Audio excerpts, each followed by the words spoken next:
There's only one way to take Nigeria, is to destroy the country, to destroy the space. Well, it has destroyed the country, and that's why I say we have now a space, is to take over that space and drive away, kill as many as they can kill, rape as many as they can rape, do whatever, plunder as many as much they can, and take ownership of a place that never belonged to them. That is where they are taking Nigeria to. And the resistance that will follow their ambition, their nefarious plans, is that will bring now the confrontation that will nail the coffin of a place they used to call Nigeria. It will nail it? Oh yes, certainly. There's already a coffin? Certainly, certainly. There's no doubt in my mind. The Fulani are, they may be politically savvy because of their advisors in Britain and US, but they are too unintelligent to want to take over the space called Nigeria. They are too unintelligent to think that they can ever become owners of this place. It's just not possible. Is that not a conspiracy Intelligent theory? people will not attempt. Any intelligent people who cannot take over ordinary Birom in Plateau State, who have tried for more than 25 years and they have not been able to conquer Birom, just Birom, and take it over, who have never dared to attack a single village in Lantan, will now dream that they can overrun the entire Igbo land or overrun a Yoruba land. But where is that theory coming from? Which theory? This theory of Fulani wanting to take over our land. Is it not a conspiracy theory that might tear us apart? No, it's not a conspiracy theory. They tried in Plateau. Plateau is almost 100% a Christian place. Bauchi is about 80% Christian. Nasarawa is about 90% Christian. Niger State is about 60% Christian. But see what is there now. Benue had been completely ravished.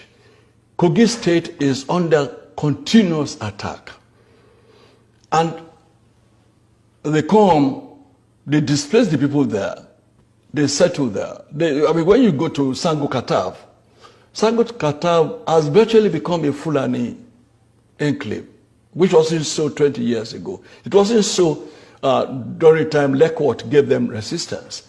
What I'm saying, therefore, is that the way they have plundered Benue, that people there can no longer go to their farms, they go into the houses, kidnap, rape, so on and so forth.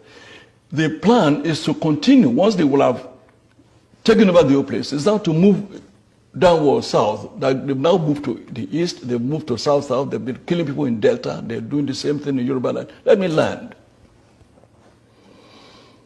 You can now see that it is the same pattern. That was the way it started when between 1804 and 1880, Yumfa, the supreme head of the Hausa kingdoms, of the Hausa 7 kingdoms, were massacred, and they took over and then installed emirs in these places.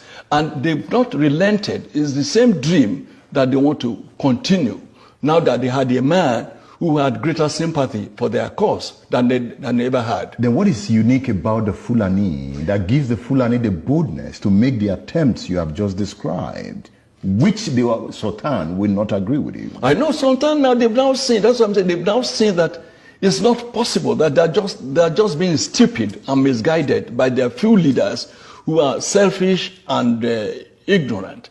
You know, Albright, the former U.S. Secretary of State, warned the United States that you are becoming the most hated country in the world because of the way you are behaving. So that's the same way now Sanusi and the general in Sokoto, who is a sultan, they are also warning their people that if you are not careful, the way you are going with this, your madness, you become so hated What is it that's emboldening you that you continue this murderous journey? Chief Adeniyi, from your analysis, it has been an ongoing process, right? Yes, since 1804. So it's not about Buhari? No, not to do Buhari. But they found a champion in Buhari when he came to power. When you say a champion, how Yes. do you mean? Because he's the president of the, he's the patron of the Mietala. So that does not mean he's supporting them. He's just a Fulani man. No. It's just a coincidence. No, is the one, is the head of state, is the one that has agreed to rehabilitation of the so-called Boko Haram people. Is the one that has agreed that 1,400 of them be rehabilitated back into the army. What other evidence do you need? What other evidence do you need? But it's not the first time people who fought a war are being taken into the army. It has happened in other parts of the world. No. They didn't fight a war. You cannot talk. We are talking of insurgents. It's not a war. No. Insurgents are different from fighting a war. These are murderers. Even the FARC rebels in Colombia, some of them have been given space to come in. Colombians were not waging you have to make the difference in all these things. Colombia, Biafra, whatever, they were not motivated by a mad project of overrunning people and taking over their land. In Colombia and others, they were fighting majorly on drugs. In Biafra, they wanted to have their own country. It's different from somebody setting out to say, I want to take you out of your number 2 in Bodija and drive you out of your room and your house or your family and go into the bush and take over your family and take over your place. They're not a question of showing people who have been fighting wars and they have been rehabilitated. No, this is a different thing. You don't ever rehabilitate insurgents. So how do we counter what is called the Fulani invasion? How can it be countered in the interest of the Nigerian state? The way it's being countered, one of the ways, now the Yoruba are started with their Amotekun. I'm sure even though the Igbo nation agreed that they will, that is their governors, not their people. The governors say, okay, we'll go with community policing, which is still extension of Nigerian police, which is ineffective and compromised. But when they say Indigo, had dissociated themselves from the governor's agreement that they will just do community policing and that they're going to do their own Amotekun or something similar to that. The South is also doing the same. So that is one of the ways they're going to counter this madness. But more than that, whether you have Amotekun or you have whatever other vigilante or whatever associations you may have that want to fight and so intrusion to their lands, people now are emboldened to claim their lands.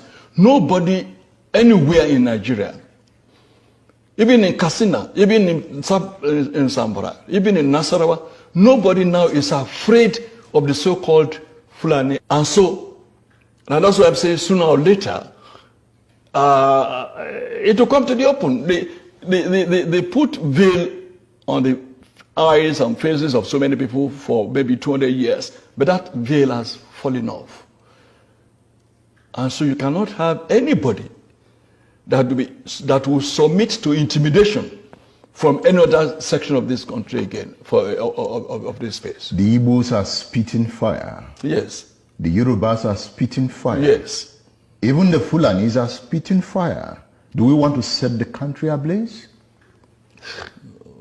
You are a seasoned broadcast journalist, very intelligent, educated. You know, sir, that the country is already on fire. The country has been on fire maybe the last 8 years. But the fire became more pronounced in the last 4 or 5 years. The country has been on fire. We can douse the tension, can't we? We can douse the tension if just one thing, if those who are sponsoring the aggression can call the aggressors to order. Is the Sultan as influential as he should be? He ought to be more influential. It's not as much as I agree with you. Otherwise, they won't be stoning his palace 2 weeks ago in Sokoto. But having said that, the Sultan, to a large extent, is respected beyond Sokoto because a lot of people see him as a bridge builder. A lot of people see him as fairly being level-headed. A lot of people see him as a Fulani Sultan that is reasonable. He has a master's degree.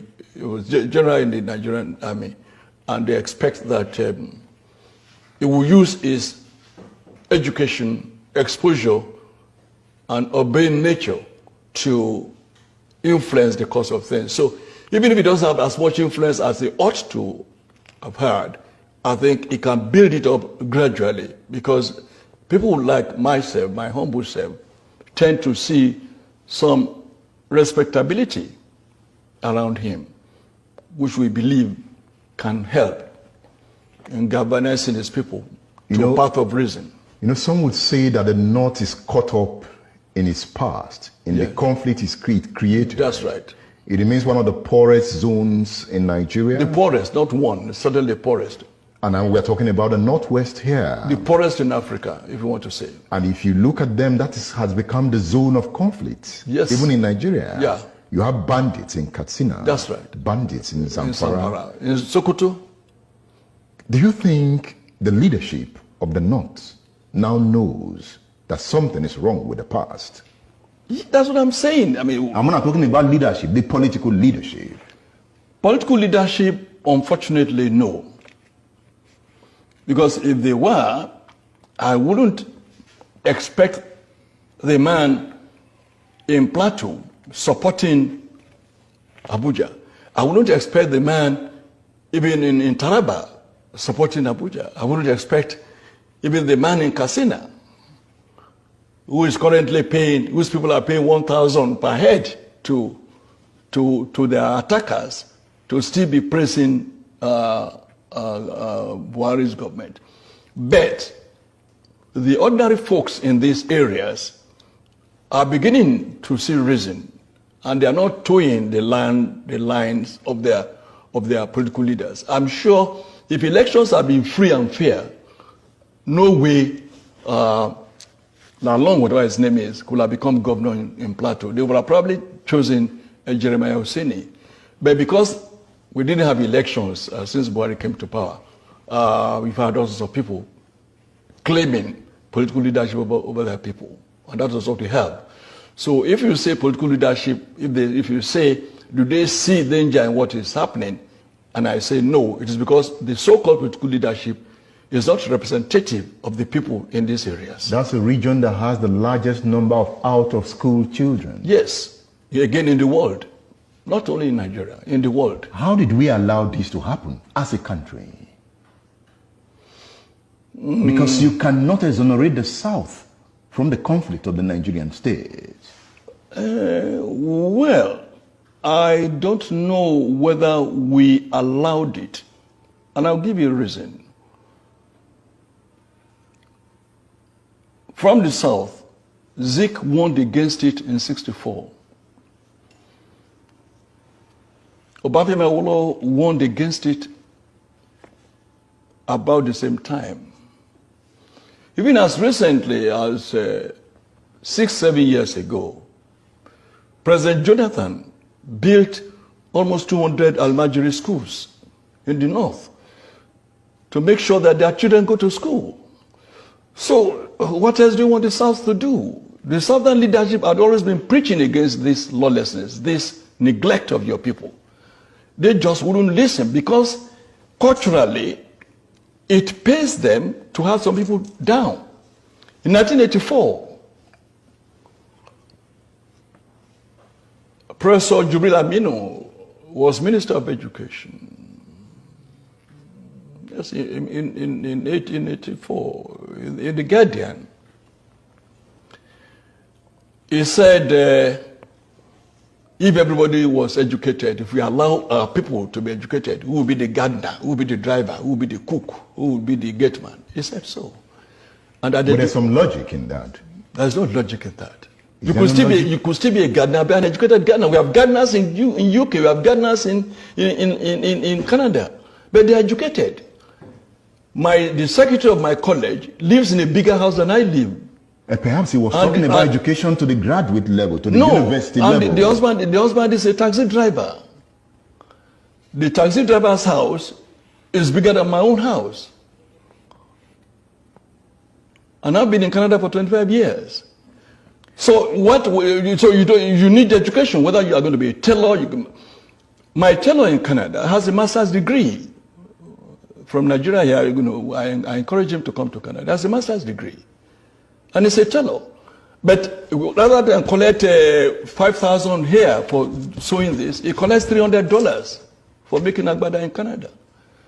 So you can't say there is logic in what you're saying.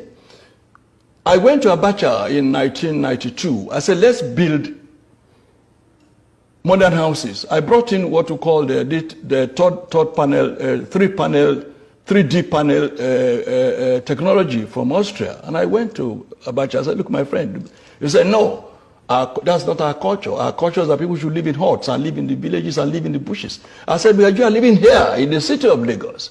Which culture are you talking about? You are brought up in Ibadan.